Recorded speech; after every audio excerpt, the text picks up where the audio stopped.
नमस्कार साथियों, एक बार फिर से आप सभी का बहुत बहुत स्वागत है लोधाई क्लासेस के बीए प्लेटफॉर्म पर। बीए थर्ड ईयर में पॉलिटिकल साइंस, जिसमें तुलनात्मक विश्व संविधान पर सीरीज सेशन चल रहे थे और इसमें हम नेक्स्ट टॉपिक डिस्कस करने जा रहे हैं। हालांकि मैं प्रारंभ में ही बोल दूं, इस सीरीज का टाइम है डेली दोपहर में 3 बजे, लेकिन आज किसी कारण से काफी लेट चल रहा है ये सेशन। कल से जो है सेम टाइम पर चलेगा, ठीक है ना। संडे को नहीं, मंडे से स्टार्ट होगा। एक्चुअल में संडे को ऑफ रहता है। क्लियर। तो आज का हमारा सेशन होने जा रहा है राष्ट्रपति की शक्तियां। तो जैसा अगर यदि आपने कल वाला सेशन लिया होगा तुलनात्मक विश्व संविधान का, तो उसमें मैंने आप लोगों को बताया था कि अमेरिकी कार्यपालिका में जहां पर हमने राष्ट्रपति के पद प्रतिष्ठा और उसके निर्वाचन की बात की थी, उसी का अगला पार्ट था राष्ट्रपति की शक्तियां। अब चूंकि थोड़ा एक लंबा कॉन्सेप्ट था, इसलिए मैं इसको अलग से सेशन के रूप में लेकर के आया हूं। तो आज कंप्लीटली अमेरिका के राष्ट्रपति के पास कौन कौन सी शक्तियां होती है, हम उस पर व्यवहारिक रूप से और पूरे विस्तार से चर्चा करने जा रहे हैं। तो आइए शुरू करते हैं अपना आज का सेशन। आगे बढ़े उससे पहले मैं आपको फिर बता दूं, ये सेशन हिंदी इंग्लिश दोनों ही माध्यमों में कवर किया गया है। दोनों में ही कॉन्सेप्ट आपको प्रोवाइड किया जाएगा। आज के सेशन में शायद मैंने इंग्लिश का कॉन्सेप्ट नहीं रखा है, लेकिन इट्स ओके। यदि आप लोगों की रिक्वेस्ट रहती है तो मैं जो पूरे कंप्लीट नोट्स हो जाते हैं सब्जेक्ट कंप्लीट होने के बाद में, कंप्लीट नोट्स का इंग्लिश जो कन्वर्जन है वो मैं आपको सेंड करवा दूंगा, ठीक है ना। तो BA first second third year के ऑलमोस्ट सभी विषय इसी चैनल की प्लेलिस्ट में अवेलेबल है। यदि आप चाहे तो उनको देख सकते हैं नोट्स के साथ में। प्रज्ञान हिंदी, जो कि आपकी कॉम्पिटिटिव एग्जाम की तैयारी के लिए मेरे ही द्वारा स्टार्ट किया गया यूट्यूब चैनल है, जिस पर को आप विजिट करके और इस पर पढ़ाए जा रहे सभी विषयों का आप लुत्फ ले सकते हैं, आनंद ले सकते हैं। यहाँ पर history, polity, geography, general science, तीनों ही पार्ट जनरल साइंस के, उसके बाद में एनवायरमेंट या इकोनॉमी और एथिक्स और जनरल हिंदी और इंग्लिश, ये सभी सब्जेक्ट आपको कवर करवाए जाएंगे, ठीक है ना। और अभी फिलहाल प्रज्ञान हिंदी पर top 5000 all India GK series चल रही है, जिसमें वन लाइनर क्वेश्चनों पर हम चर्चा कर रहे हैं, जहां 3500 से ज्यादा प्रश्न अब तक डिस्कस कर चुके हैं। आइए शुरू करते हैं अपना आज का सेशन। ये आपका सिलेबस है जिसके अकॉर्डिंग क्लासेस चल रही है। मैं एक बार आपको सिलेबस भी बता दूं, क्लासेस अभी हमारी कहां चल रही है। तो फर्स्ट यूनिट अभी तक आपकी कवर हो चुकी है, ठीक है ना। फर्स्ट यूनिट कवर हो चुकी है। सेकेंड यूनिट पर अभी हम डिस्कस कर रहे हैं, ठीक है। सेकेंड यूनिट में भी आपके 2 टॉपिक कवर हो चुके हैं। सेकेंड यूनिट का थर्ड टॉपिक अमेरिकी कार्यपालिका पर सेशन अभी चल रहा है, ठीक है। और इसी प्रकार से डे बाय डे सेशन आगे बढ़ते जाएंगे और चैप्टर बाय चैप्टर की क्लासेस कंटिन्यू होगी। ये कंप्लीट सिलेबस है यूनिट 5 तक का, देख लीजिएगा जिनने भी नहीं देखा है। और अगर हम टेबल ऑफ कंटेंट की बात करें, तो जैसे कि आप सभी जानते हैं कि राष्ट्रपति की शक्तियों की बात करने हैं, तो हम इस क्षेत्र के अनुसार करेंगे। मतलब किस किस क्षेत्र में राष्ट्रपति के पास में कौन कौन सी पावर होती है। जैसे कार्यपालिका से संबंधित क्या पावर है राष्ट्रपति के पास में, विधायिका से संबंधित क्या पावर है और न्यायपालिका से संबंधित क्या पावर है। यदि आप लोगों ने फर्स्ट ईयर से मुझे पॉलिटिकल साइंस में फॉलो किया होगा, तो आप लोगों को मैंने कई बार बताया, चाहे कोई सा भी देश हो, कोई सा भी देश हो, किसी भी राष्ट्र की राजनीतिक व्यवस्था में 3 आधार स्तंभ होते हैं जिस पर पूरी राष्ट्र की राजनीतिक व्यवस्था टिकी होती है। 3 आधार स्तंभ होते हैं। एक होती है आपकी कार्यपालिका, है ना, एक होती है कार्यपालिका, एक होती है विधायिका और एक होती है आपकी न्यायपालिका, है ना। ये आप भली भांति जानते होंगे यदि आप विस्तार से सेशन ले रहे हैं मेरे, तो कंटिन्यू ले रहे हैं। तो कार्यपालिका का कार्य होता है, कार्यपालिका सबसे पहले हम देखते हैं विधायिका। तो विधायिका का कार्य होता है कानून बनाना।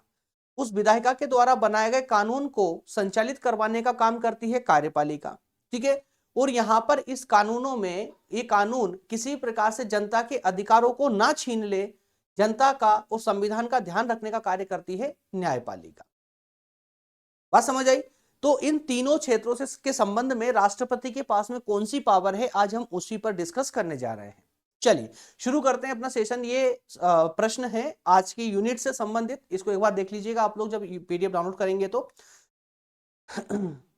पावर ऑफ प्रेसिडेंट में कार्यपालिका शक्तियां, विधायी शक्तियां और न्यायिक शक्तियां। तो कंफ्यूज बिल्कुल मत होइएगा, आज सिर्फ और सिर्फ इन तीनों ही प्रकार की शक्तियों पर हम डिस्कस करने जा रहे हैं। कार्यपालिका, विधायिका और न्यायपालिका, तीनों को सेपरेटली समझेंगे, एक एक करके समझेंगे ताकि कोई कंफ्यूजन ना रहे। सबसे पहले देखते हैं कार्यपालिका शक्तियां। अमेरिका के राष्ट्रपति को कार्यपालिका के रूप में, या कार्यपालिका शक्तियां कौन कौन सी शक्तियां होती हैं कार्यपालिका के क्षेत्र में। दोस्तों अब थोड़ा सा सोचिए, यदि आपने फर्स्ट ईयर में इंडियन पॉलिटी भी पढ़ी है, तो वहां पर भी आपने भारतीय राष्ट्रपति के संबंध में या भारतीय राष्ट्रपति को प्राप्त शक्तियों के बारे में पढ़ा है। और आपने इसी सेशन में, ये कहें कि इसी सीरीज में ब्रिटिश कार्यपालिका को भी पढ़ा है, मतलब ब्रिटिश संविधान को भी पढ़ा है। तो वहां पर हमने ब्रिटेन के सम्राट की भी चर्चा की थी। तो कहीं ना कहीं ब्रिटेन का सम्राट और भारत के राष्ट्रपति का पद एक समान लगता है देखने में, है ना। तो भारत के राष्ट्रपति के पास जो शक्तियां है, वही शक्तियां कार्यपालिका के क्षेत्र में अमेरिका के राष्ट्रपति के पास है।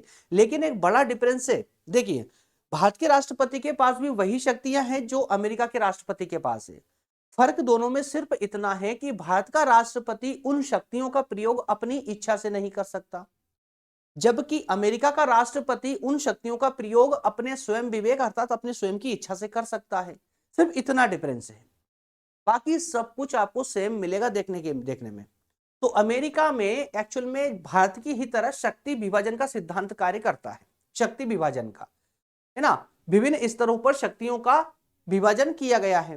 तो अमेरिका में शक्ति विभाजन के सिद्धांत के अंतर्गत राष्ट्र की सारी कार्यपालिका शक्तियां राष्ट्रपति को प्राप्त है, जैसा कि भारत में भी प्राप्त है, लेकिन नाम मात्र की। बात समझ आ रहे आपको। तो राष्ट्रपति प्रमुख विधि निर्माता, दलीय नेता, राष्ट्रीय हितों का सामान्य संरक्षक कहलाता है। अमेरिका का जो राष्ट्रपति होता है ये प्रमुख विधि निर्माता कहलाता है, दल का नेता कहलाता है, साथ ही साथ राष्ट्रीय हितों का संरक्षक भी कहलाता है। उसकी कार्यपालिका के संबंध में जो शक्तियां हैं वो कुछ इस प्रकार से है। शक्तियां और भी ज्यादा है, यहां हम मात्र 5 शक्तियों पर डिस्कस करेंगे। सबसे पहले कानून को कार्यान्वित करना, जिसे मैंने अभी थोड़ी देर पहले बताया था कि विधायिका के द्वारा जो कानून बनाए जाते हैं उनका संचालन करवाने का कार्य कार्यपालिका करती है। और यहां कार्यपालिका हेड के रूप में कौन होता है? राष्ट्रपति होता है। कार्यपालिका के हेड के रूप में कौन होता है? राष्ट्रपति होता है। तो जो कानूनों को कार्यान्वित करवाना होता है वो राष्ट्रपति के आदेश से ही किए जाते हैं कार्यपालिका के द्वारा। पहला पॉइंट बोलता है। दूसरा पॉइंट बोलता है कि प्रशासन का संचालन पूरे देश की प्रशासनिक व्यवस्था किस प्रकार से चलनी है ये तय करना भी राष्ट्रपति के ही इच्छा पर निर्भर करता है और उनके अनुसार ही पूरे देश की प्रशासन व्यवस्था का संचालन किया जाता है। इसके अलावा पूरे देश में शांति व्यवस्था बनाए रखने का उत्तरदायित्व भी राष्ट्रपति का ही होता है। पॉइंट नंबर 4 में सैनिक शक्तियां, ठीक है, क्योंकि सभी सेना के प्रमुख या हेड कौन होते हैं? राष्ट्रपति होते हैं। इसलिए सैनिक से संबंधित या मिलिट्री पावर से रिलेटेड जितने भी पावर होंगे वो सब राष्ट्रपति के पास होते हैं। इसके अलावा विदेशी मामलों से संबंधित जो शक्तियां होती है वो भी राष्ट्रपति के पास होती है। तो आइए थोड़ा सा कंटेंट में आप लोगों इन 5 पॉइंटों पर भी दे देता हूं, जिससे कि आपके विचार और एकदम क्लियर होते चले जाए और एग्जाम में लिखने के लिए कंटेंट भी आपको मिल जाए। सबसे पहले कानून को कार्यान्वित करना। राष्ट्रपति का सबसे पहला और मुख्य कार्य जो होता है संघीय कानून को लागू करना होता है। संघीय कानून को, अब यहां पर संघीय कानून क्यों कहा गया है? केंद्र से संबंध में जो कानून लागू किए जाते हैं केंद्र के संबंध में वो राष्ट्रपति के द्वारा ही लागू किए जाते हैं। याद रखेगा इस बात को। केंद्रीय स्तर पर, ठीक है ना, राज्य स्तर पर राज्य के राज्यपाल समझेंगे, लेकिन केंद्र के स्तर पर राष्ट्रपति के द्वारा ही कानून लागू किया जाता है। इस कार्य को वह प्रशासनिक अध्यक्षों की सहायता से करता है। राष्ट्रपति जो प्रशासनिक अध्यक्ष होते हैं, अलग अलग डिपार्टमेंट के जो प्रेसिडेंट होते हैं, अध्यक्ष होते हैं, उनकी सहायता से, मतलब जिस प्रकार से भारत में प्रधानमंत्री अपने कार्य को करवाने के लिए अलग अलग विभाग बना देते हैं और उन विभागों का एक प्रमुख बना देते हैं और उनको कार्य बांट देते हैं, इसी प्रकार से अमेरिका में भी राष्ट्रपति अपने कार्य का संचालन करवाने के लिए वो अलग अलग विभागों में उन कार्यों को बांट देते हैं और उनका एक अध्यक्ष मतलब प्रेसिडेंट बना करके उन्हें वो पावर सौंप देते हैं। तो इस प्रकार से अमेरिका का राष्ट्रपति प्रशासनिक कार्यों को करने के लिए प्रशासनिक अलग अलग विभाग बना करके उनके अध्यक्षों की सहायता से वो कार्य करता है। राष्ट्रपति इस शक्ति के प्रयोग में अपने विवेक से काम लेता है। सबसे बड़ी बात ये दोस्तों, ये वाली लाइन आप लोग हमेशा याद रखिएगा। अमेरिका के राष्ट्रपति के संबंध में भारतीय राष्ट्रपति और अमेरिका के राष्ट्रपति में यदि कोई डिफरेंस है तो वो इस लाइन का डिफरेंस है। विशेष रूप से बोल रहा हूं मैं, आमतौर पर नहीं, विशेष रूप से, है ना। विशेष रूप से जो डिफरेंस है दोनों में, भारत के राष्ट्रपति और अमेरिका के राष्ट्रपति में, वो इस लाइन का है कि भारत के राष्ट्रपति प्राप्त शक्तियों को या प्राप्त शक्तियों का प्रयोग अपने विवेक से ना करते हुए प्रधानमंत्री की इच्छानुसार या संसद की इच्छानुसार करते हैं। बात समझिएगा यहाँ पर वास्तविक रूप से। जबकि अमेरिका के राष्ट्रपति को जो भी शक्तियां प्राप्त है उनका प्रयोग वो अपने विवेक से करते हैं। अपना पद ग्रहण करते समय राष्ट्रपति संविधान के परीक्षण, संरक्षण और प्रतिरक्षण की शपथ लेते हैं। क्लियर है? इसके अलावा जो अन्य कार्यपालिका के क्षेत्र में जो अन्य पावर है प्रशासन का संचालन करने की, तो राष्ट्रपति संघीय प्रशासन का सर्वोच्च निर्देशक भी होता है। राष्ट्रपति संघीय, बार बार संघीय शब्द आ रहा है, इसमें कंफ्यूज मत होइएगा। संघीय शब्द जब भी आए तो उसको समझिए केंद्र, ठीक है ना। अरे भारत में होती है ना केंद्र सरकार है और राज्य सरकार है, ठीक है, सेंट्रल गवर्नमेंट और स्टेट गवर्नमेंट। क्लियर है? इसी प्रकार से अमेरिका में भी एज इट इज है, सेंट्रल और स्टेट। ठीक है, तो यहां सेंट्रल की बात हो रही है। संघीय प्रशासन मतलब केंद्र का प्रशासन। तो केंद्रीय प्रशासन का जो निर्देशक होता है वो राष्ट्रपति ही होता है और वो सभी प्रशासनिक जो विभाग होते हैं उनके कार्यों की देखभाल भी राष्ट्रपति के द्वारा ही की जाती है। राष्ट्रपति ही उन विभागों को आज्ञा देते हैं, आदेश देते हैं और जो कार्य हो रहा है उसका की देखरेख भी राष्ट्रपति के द्वारा ही की जाती है और उस कार्य में और कुशलता लाने का प्रयास भी राष्ट्रपति के द्वारा ही किया जाता है। यह बात याद रखिएगा। तो यह विशेष अधिकार भी राष्ट्रपति को ही प्राप्त होता है। इसके अलावा शांति व्यवस्था को बनाए रखना, देश में शांति व्यवस्था को बनाए रखना भी राष्ट्रपति का एक बड़ा उत्तरदायित्व है। वह राज्य के विधानमंडल अथवा गवर्नर के आह्वान पर आंतरिक शांति के लिए सैनिक सहायता प्रदान करता है। आंतरिक हिंसा, उपद्रव या गृह युद्ध को रोकना राष्ट्रपति के कार्यों में ही आता है।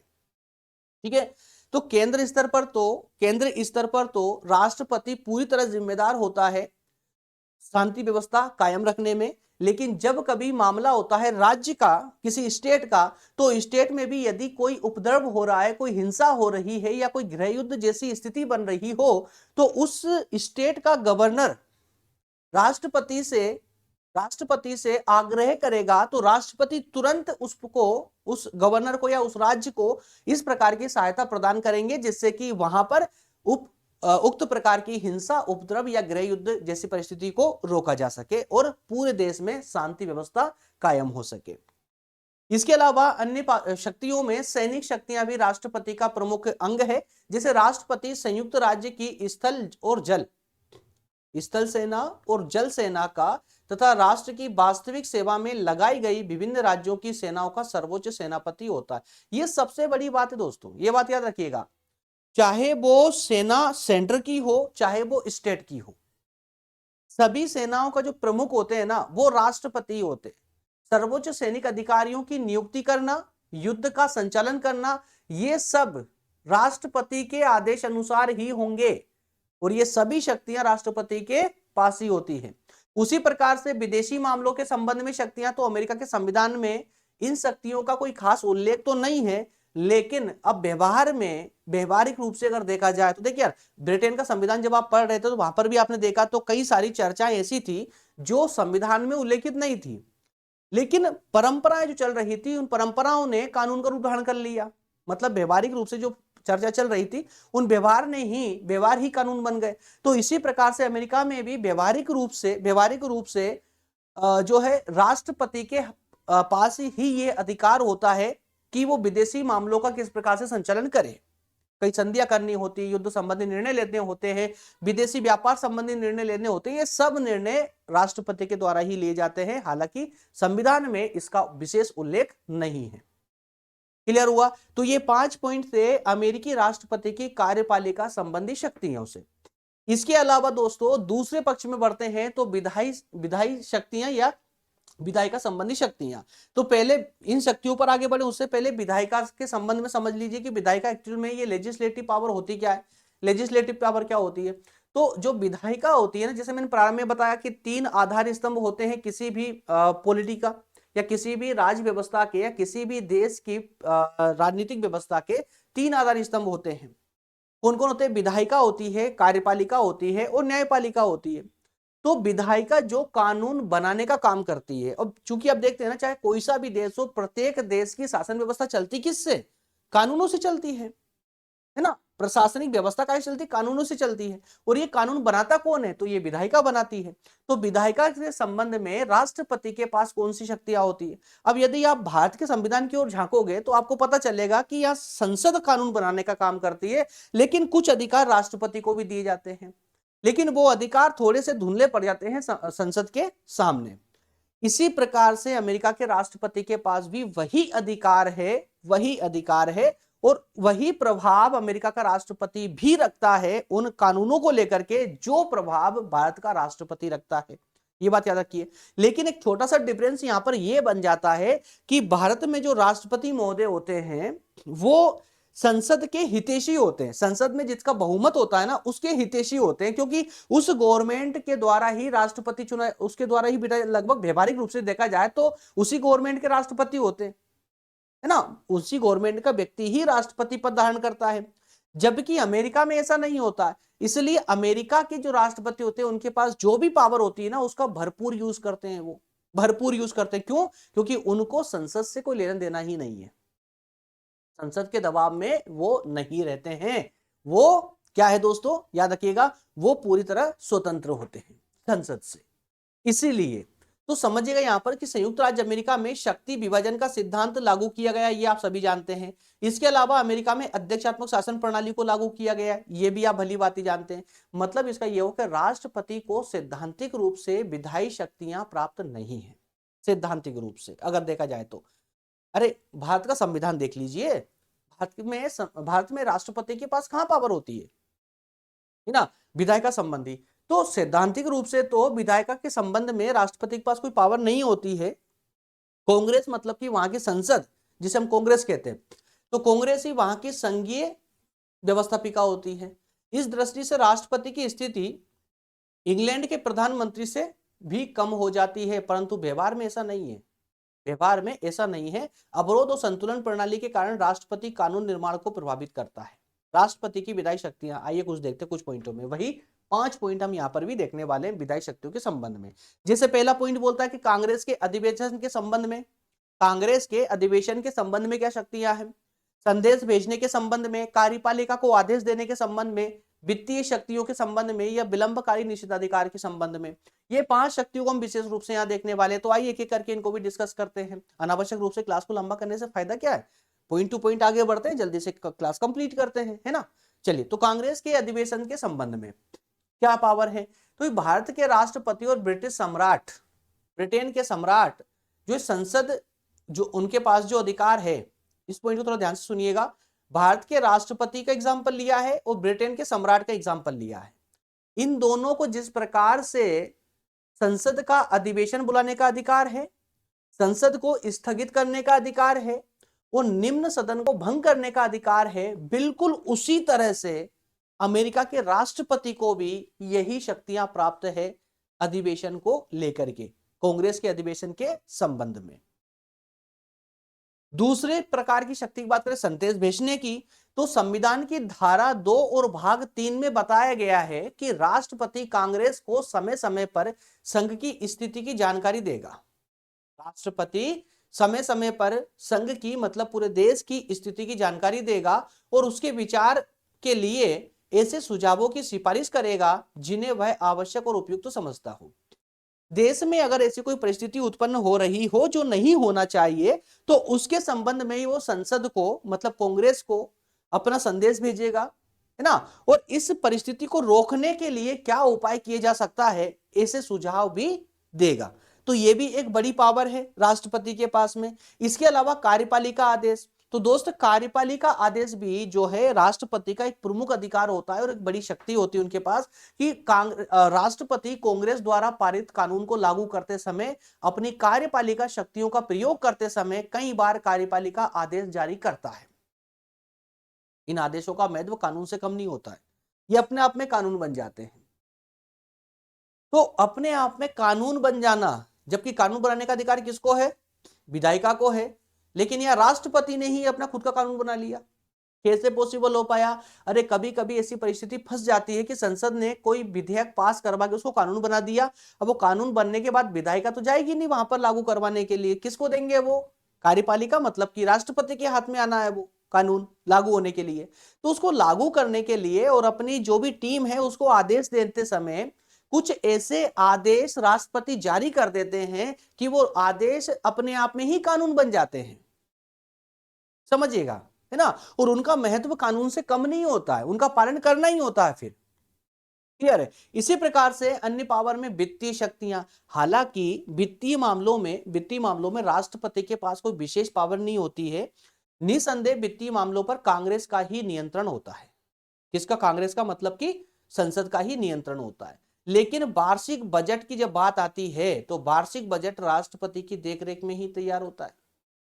बहुत कम स्टूडेंट ये बात जानते होंगे कि भारत का बजट किसके द्वारा प्रस्तुत होता है। संविधान के अनुसार भारत के बजट को प्रस्तुत करने की जिम्मेदारी किसकी है?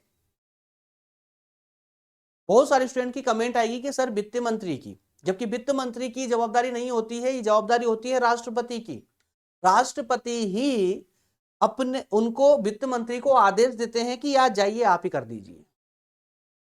बात समझिएगा आप लोग, ठीक है ना। तो ये राष्ट्रपति वित्त मंत्री को ये ऑर्डर देते हैं, मतलब ये पावर देते हैं, तब वित्त मंत्री के द्वारा बजट पेश किया जाता है। लेकिन यहां पर ऐसा नहीं होता। अमेरिका में जो भी वार्षिक बजट बनता है वो वार्षिक बजट जो है राष्ट्रपति की देखरेख में ही बनता है और उनके द्वारा ही पेश किया जाता है। क्लियर है। अगला प्रश्न है, माफ कीजिएगा, अगली पावर है विधायिका का संबंध में विलंबकारी निषेधाधिकार। विलंबकारी निषेधाधिकार, अब इस अधिकार के माध्यम से राष्ट्रपति सीधे एंट्री मार देते हैं कहां पर? कांग्रेस में, मतलब संसद में। कैसे? जरा सुनिए। ये राष्ट्रपति की बड़ी पावर होती है विधायिका के संबंध में। ये पावर जो है ना दो प्रकार की होती है, दो प्रकार की विशेष रूप से पावर होती है। कौन कौन से दो प्रकार की होती? तो एक होती है विलंबकारी निषेधाधिकार, वैसे आप इसके नाम से भी इसको समझ सकते हैं, विलंबकारी निषेधाधिकार। और एक होती है पॉकेट विशेषाधिकार निषेधाधिकार, पॉकेट निषेधाधिकार, ठीक है, जिसे अंग्रेजी में क्या कहते हैं? सस्पेंसिव वीटो कहते हैं और पॉकेट वीटो। संविधान की धारा 1 और भाग 7 में उल्लेख किया गया है कि कोई भी विधेयक समझते ना, विधेयक और कानून में अंतर समझते हैं ना। अरे भाई, कोई भी प्रस्ताव जो कानून बनने के लिए संसद में पेश हुआ है, जब तक वो कानून नहीं बनेगा तब तक वो क्या कहलाएगा? विधेयक कहलाएगा। और जैसे ही उस पर आखिरी हस्ताक्षर राष्ट्रपति के हो जाएंगे वो कानून बन जाएगा, है ना। उससे पहले क्या रहेगा? विधेयक रहेगा, ठीक है। तो कोई भी विधेयक राष्ट्रपति की अनुमति के बिना कानून नहीं बन सकता है। ये भारत में भी यही फंडा है, कोई भी विधेयक पर जब तक राष्ट्रपति के साइन नहीं होंगे वो कानून नहीं बन सकता। ये स्टोरी अमेरिका में भी है। तो ये विलंबकारी निषेधाधिकार क्या है भाई? विलंबकारी निषेधाधिकार का मतलब होता है कि संसद में, मतलब कि कांग्रेस में कोई विधेयक था जो पास होकर के राष्ट्रपति साहब के पास आ गया और राष्ट्रपति साहब से कहा कि साहब आप साइन कर दीजिए इस पर। राष्ट्रपति ने उसको पढ़ा, उनको उचित नहीं लगा, तो उन्होंने बोला एक काम करो यार, इसको वापस लेके जाओ और एक बार और विचार करो, अगर आपको फिर सही लगता है तो फिर मैं साइन कर दूंगा। तो वो विधेयक वापस से कांग्रेस में जाएगा, दोनों सदनों में फिर से पास होगा, फिर से पास होकर अगर राष्ट्रपति के पास आ गया तो फिर राष्ट्रपति मजबूर होंगे उस पर साइन करने के लिए, है ना। और अगर राष्ट्रपति साइन नहीं करेंगे तो भी वो कानून बन जाएगा, तो इसे कहते हैं निलंबकारी विशेषाधिकार, मतलब कि उसको जबरदस्ती आगे धकेल देना, विलंब कर देना, उसमें सस्पेंसिव वीटो। और एक होता है आपका पॉकेट वीटो। पॉकेट वीटो की क्या फंडा है? कोई विधेयक पास संसद से पास होकर के आया राष्ट्रपति के पास में, वो राष्ट्रपति साहब ने न तो उस पर साइन करा ना मना करा साइन करने से, और अपने पास होल्ड करके रख लिया, मतलब जेब में डाल लिया उसको कि साहब जाइए आप, मैं देखूंगा उसको, विचार करेंगे। बस समझ आई। तो लेकिन यहां पर एक कंडीशन है कि 5 दिन तक, माफ कीजिएगा 10 दिन तक ही वो जेब में रख सकते हैं उसको, पर्ची को, उस विधेयक को, 10 दिन से ज्यादा नहीं। अगर 10वें दिन भी राष्ट्रपति ने उस पर साइन करके या विलंबकारी निषेधाधिकार के अंतर्गत उसको पुनः विचार के लिए नहीं भेजा या वापस नहीं भेजा, तो संसद उसको कानून के रूप में परिवर्तित कर देगी। संसद समझेगी कि राष्ट्रपति ने उसको लागू कर दिया है, मतलब राष्ट्रपति की बिना अनुमति के भी वो कानून बन जाएगा। तो ये दो अधिकार होते हैं, सस्पेंसिव और वीटो, पॉकेट। सस्पेंसिव वीटो और पॉकेट वीटो, इन दोनों को विशेष रूप से अलग अलग फॉर्मेट में आप लोग याद रखिएगा। ये बार बार एग्जाम में आप लोगों से पूछा गया है, 2 नंबर के प्रश्न में स्पेशली विलंबकारी निषेधाधिकार के बारे में ही पूछा जाता है।